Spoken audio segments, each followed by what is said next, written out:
Es jums īsi pastāstīšu par parastiem klasiskiem taisniem sitieniem darbam pie maisa. Jau iepriekš apsaitējot rokas, jo bez tā iesācējiem nebūtu vēlams darboties. Tad kas mums jāievēro? Mēs taisno sitienu sitam gan ar kreiso, gan ar labo roku.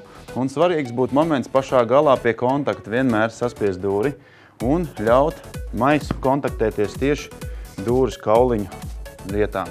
Bieži vien cilvēki sit ar pirkstiņiem un tad sanāk traumas, kuras mums galīgi nav vajadzīgas. Un tad sitiens vertikāli ar kauliņiem galā. Un kontaktā ejot ar maisu, vienmēr sažmiedzam dūri.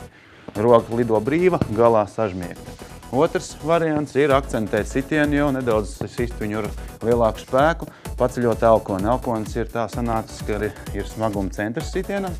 Un atkal mēs viņu paceļot, virzam roku uz priekšu un kontaktējamies tikai un vienīgi ar kauliņiem. Ar pirkstiem kontaktējoties rodās gan sitiens nav efektīgs, gan arī traumas pastāv.